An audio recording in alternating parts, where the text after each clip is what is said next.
17वां अध्याय महाराज पृथु का पृथ्वी पर कुपित होना और पृथ्वी के द्वारा उनकी स्तुति करना। श्री मैत्रेय जी कहते हैं, इस प्रकार जब वंदी जन ने महाराज पृथु के गुण और कर्मों का बखान करके उनकी प्रशंसा की, तब उन्होंने भी उनकी बड़ाई करके तथा उन्हें मनचाही वस्तुएं देकर संतुष्ट किया। उन्होंने ब्राह्मणादि चारों वर्णों, सेवकों, मंत्रियों, पुरोहितों, पुरवासियों, देशवासियों, भिन्न भिन्न व्यवसायियों तथा अन्यान्य आज्ञानुवर्तियों का भी सत्कार किया। विदुर जी ने पूछा, ब्राह्मण, पृथ्वी तो अनेक रूप धारण कर सकती है, उसने गौ का रूप ही क्यों धारण किया? और जब महाराज पृथु ने उसे दुहा, तब बछड़ा कौन बना और दुहने का पात्र क्या हुआ? पृथ्वी देवी तो पहले स्वभाव से ही ऊंची नीची थी, उसे उन्होंने समतल किस प्रकार किया? और इंद्र उनके यज्ञ संबंधी घोड़े को क्यों हर ले गए?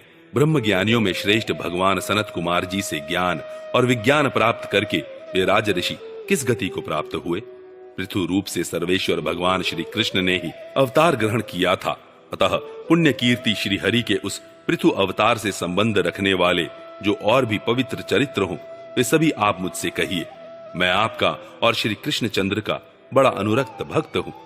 श्री सूत जी कहते हैं, जब विदुर जी ने भगवान वासुदेव की कथा कहने के लिए इस प्रकार प्रेरणा की, तब श्री मैत्रेय जी प्रसन्न चित्त से उनकी प्रशंसा करते हुए कहने लगे।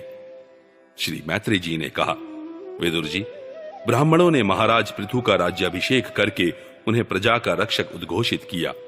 इन दिनों पृथ्वी अन्नहीन हो गई थी, इसलिए भूख के कारण प्रजाजनों के शरीर सूख कर कांटे हो गए थे। उन्होंने अपने स्वामी पृथु के पास आकर कहा, राजन, जिस प्रकार कोटर में सुलगती हुई आग से पेड़ जल जाता है, उसी प्रकार हम पेट की भीषण ज्वाला से जले जा रहे हैं। आप शरणागतों की रक्षा करने वाले हैं और हमारे अन्नदाता प्रभु बनाए गए हैं, इसलिए हम आपकी शरण में आए हैं। आप समस्त लोगों की रक्षा करने वाले हैं, आप ही हमारी जीविका के भी स्वामी हैं। अतः राजराजेश्वर, आप हम क्षुधा पीड़ितों को शीघ्र ही अन्न देने का प्रबंध कीजिए। ऐसा न हो कि अन्न मिलने से पहले ही हमारा अंत हो जाए।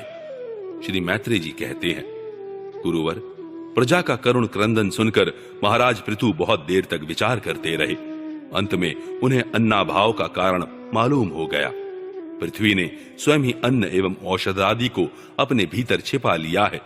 अपनी बुद्धि से इस बात का निश्चय करके उन्होंने अपना धनुष उठाया और त्रिपुर विनाशक भगवान शंकर के समान अत्यंत क्रोधित होकर पृथ्वी को लक्ष्य बनाकर बाण चढ़ाया।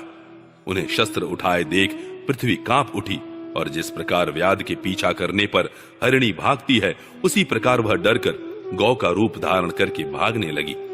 यह देखकर महाराज पृथु की आंखें क्रोध से लाल हो गईं। वे जहां जहां पृथ्वी गई, वहां वहां धनुष पर बाण चढ़ाए उसके पीछे लगे रहे। दिशा विदिशा, स्वर्ग, पृथ्वी और अंतरिक्ष में जहां जहां भी वह दौड़कर जाती, वहीं उसे महाराज पृथु हथियार उठाए अपने पीछे दिखाई देते। जिस प्रकार मनुष्य को मृत्यु से कोई नहीं बचा सकता, उसी प्रकार उसे त्रिलोकी में वेन पुत्र पृथु से बचाने वाला कोई भी न मिला। तब वह अत्यंत भयभीत होकर दुखित चित्त से पीछे की ओर लौटी और महाभाग पृथु जी से कहने लगी, धर्म के तत्व को जानने वाले शरणागत वत्सल राजन, आप तो सभी प्राणियों की रक्षा करने में तत्पर हैं, आप मेरी भी रक्षा कीजिए। मैं अत्यंत दीन और निरपराध हूं, आप मुझे क्यों मारना चाहते हैं? इसके सिवा आप तो धर्मज्ञ माने जाते हैं, फिर मुझ स्त्री का वध आप कैसे कर सकेंगे? स्त्रियां कोई अपराध करें तो साधारण जीव भी उन पर हाथ नहीं उठाते, फिर आप जैसे करुणामय और दीन वत्सल तो ऐसा कर ही कैसे सकते हैं? मैं तो एक सुदृढ़ नौका के समान हूं, सारा जगत मेरे ही आधार पर स्थित है। मुझे तोड़कर आप अपने को और अपनी प्रजा को जल के ऊपर कैसे रखेंगे?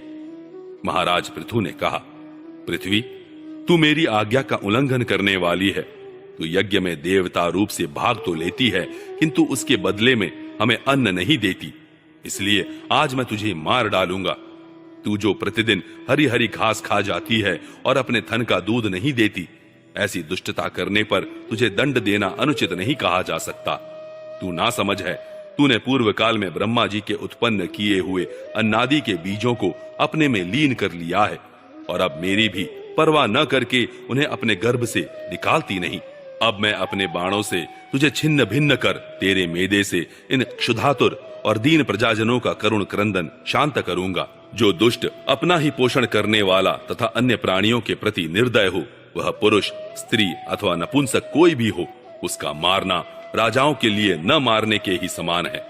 तू बड़ी गर्वीली और मदोन्मत्ता है। इस समय माया से ही यह गौ का रूप बनाए हुए है। मैं बाणों से तेरे टुकड़े टुकड़े करके अपने योग बल से प्रजा को धारण करूंगा। उस समय महाराज पृथु काल की भांति क्रोधमय मूर्ति धारण किए हुए थे। उनके ये शब्द सुनकर धरती कांपने लगी और उसने अत्यंत विनीत भाव से हाथ जोड़कर कहा। पृथ्वी ने कहा, आप साक्षात परम पुरुष हैं तथा अपनी माया से अनेक प्रकार के शरीर धारण कर गुणमय जान पड़ते हैं। वास्तव में आत्मानुभव के द्वारा आप अधिभूत, अध्यात्म और अधिदैव संबंधी अभिमान और उससे उत्पन्न हुए राग द्वेषादि से सर्वथा रहित हैं। मैं आपको बार बार नमस्कार करती हूं। आप संपूर्ण जगत के विधाता हैं। आपने ही यह त्रिगुणात्मक सृष्टि रची है और मुझे समस्त जीवों का आश्रय बनाया है। आप सर्वथा स्वतंत्र हैं। प्रभु, जब आप ही अस्त्र शस्त्र लेकर मुझे मारने को तैयार हो गए, तब मैं और किसकी शरण में जाऊं? कल्प के आरंभ में आपने अपने आश्रित रहने वाली अनिर्वचनीय माया से ही इस चराचर जगत की रचना की थी और उस माया के ही द्वारा आप इसका पालन करने के लिए तैयार हुए हैं। आप धर्मपरायण हैं, फिर भी मुझ गोरूप धारिणी को किस प्रकार मारना चाहते हैं? आप एक होकर भी मायावश अनेक रूप जान पड़ते हैं तथा आपने स्वयं ब्रह्मा को रचकर उनसे विश्व की रचना कराई है। आप साक्षात सर्वेश्वर हैं। आपकी लीलाओं को अजितेंद्रिय लोग कैसे जान सकते हैं? उनकी बुद्धि तो आपकी दुर्जय माया से विक्षिप्त हो रही है। आप ही पंचभूत, इंद्रिय, उनके अधिष्ठात्री देवता, बुद्धि और अहंकार रूप अपनी शक्तियों के द्वारा क्रमशः जगत की उत्पत्ति, स्थिति और संहार करते हैं।